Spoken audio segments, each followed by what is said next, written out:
dedicated to Eastern and Southern Kentucky. This is WYMT Mountain News Weekend Edition.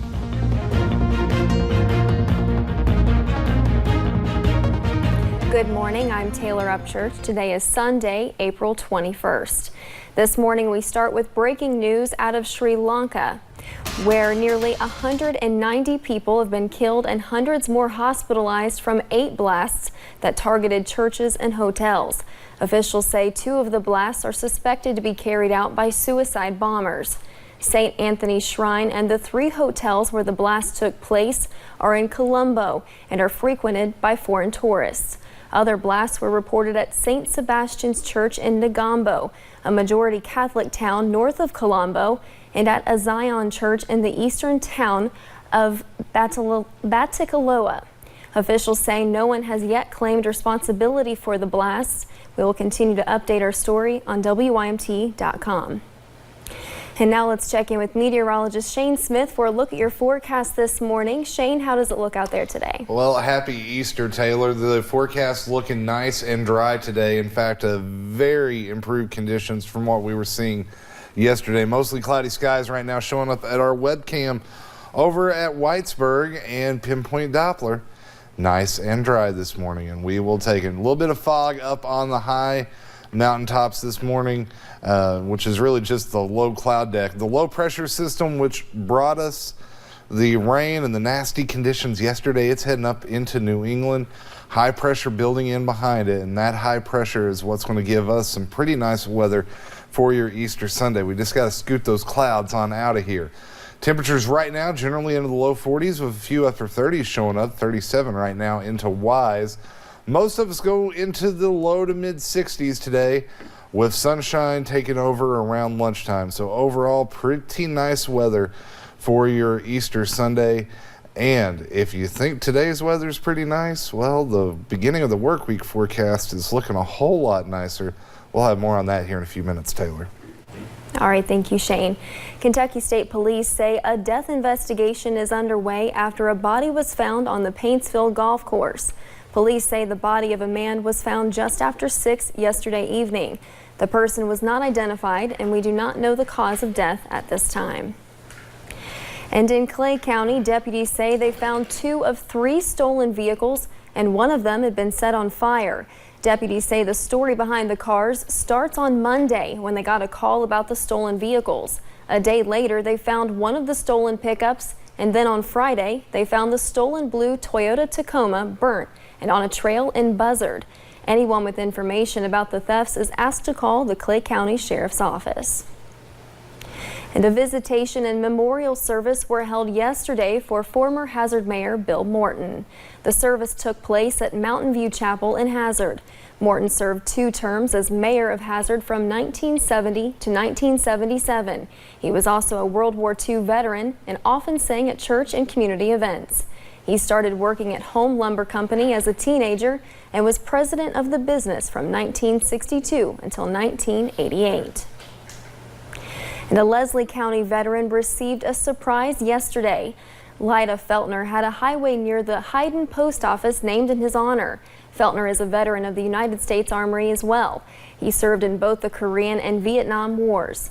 He then came back to Leslie County and served as a commander of the local chapter of the Disabled American Veterans for over 30 years. Oh yeah, I'm very proud of that. Yeah. And I hope the community all is proud of it too. Feltner said he hopes the sign will slow down drivers passing by.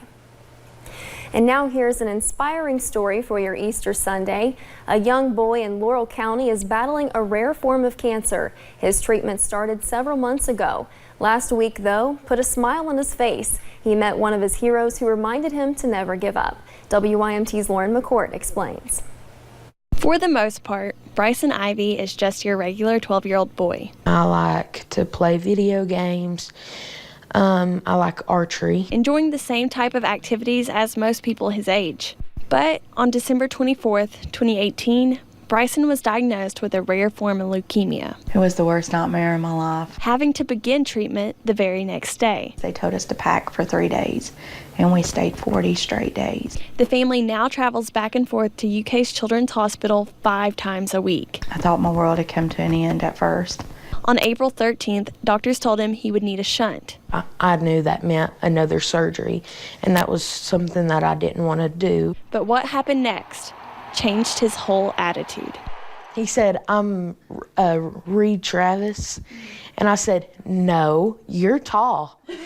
Reed Travis not only paid Bryson a visit, He said, I feel like you deserve this, and he gave me this bracelet right here.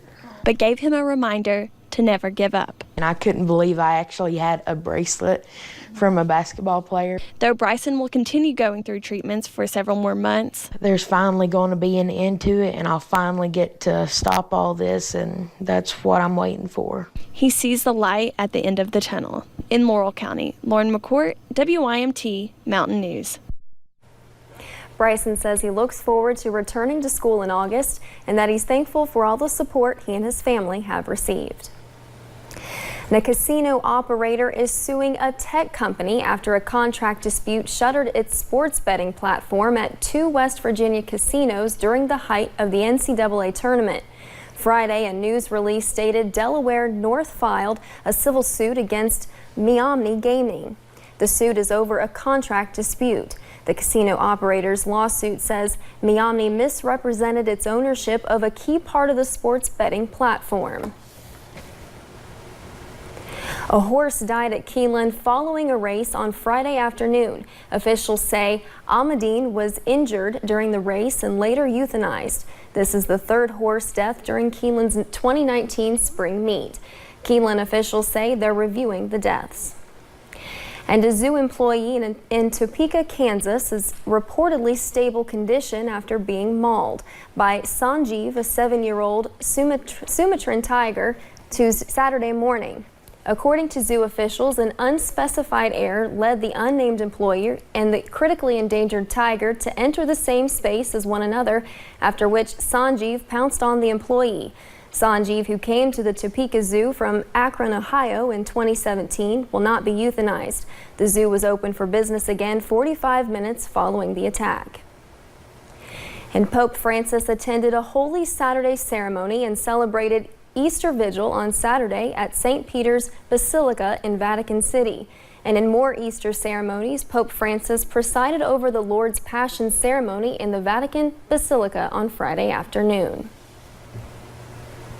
And parishioners who normally celebrate Easter at Notre Dame attended yesterday evening's Easter Vigil Mass at the nearby St. Sulpice Church instead. The fire that engulfed Notre Dame earlier this week has forced worshipers to find other places to celebrate the sacred holiday.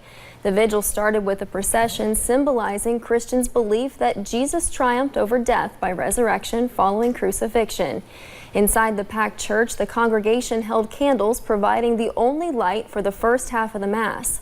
Notre Dame isn't expected to reopen to the public for several years after Monday's fire consumed its roof and collapsed its spire. In Southern California, folks celebrated the blessing of animals in downtown Los Angeles. Archbishop Jose Gomez says the blessing on Holy Saturday reminds the faithful that the resurrection of Jesus gives new life to everything, including birds and animals of all kinds. This was the 89th annual blessing of the animals. A Lincoln County man took to the street Friday to bring attention to what he says Easter should be all about. Mark Upchurch used to coach high school basketball and was a teacher. We've told you about his recent work to help the homeless and take relief to storm victims. On Friday, he was sharing a new kind of message by taking up a cross. Phil Pendleton shares what he did. 9 o'clock on a Friday morning. Well, he was crucified at 9 o'clock, hung on the cross 6 hours, and died at 3. This was Mark Upchurch's way of marking Good Friday. You know, I just wanted to come out and bring attention to this is the day that Jesus died for us. This retired educator and coach is wanting to teach a new kind of lesson. You know, Christ did die for us. He died for, they nailed him to this cross without a sin. But once they drove those spikes into him, he was full of hours. He says it's a story that's 2,000 years old, yet for him, it never gets old. Anyway, it had to be done. It was good that it happened so we can live again. A day on the calendar with an adjective of good. Just thinking right there, I'd be like, you know, what would be going through his mind, and you know, and the beating that he had taken, and just makes it unimaginable. And after Good Friday comes the third day, so that we can live again. Easter Sunday. Sunday will be celebrated, which he says makes every day worth it. In Lincoln County, just to bring attention to what today is truly about. Phil Pendleton, WKYT. Upchurch's cross did have wheels. He says that was done to keep the cross from scraping the hard pavement, causing damage. Coming up on Mountain News this morning, at least 5 deaths are blamed on a massive storm that destroyed homes from the southeast to the Washington, D.C. area. And as high school graduation approaches, a number of seniors have decisions to make on their athletic careers. More in sports coming up. And temperatures start off chilly on this Easter morning, but things look much milder by the afternoon. A full look at the forecast is next.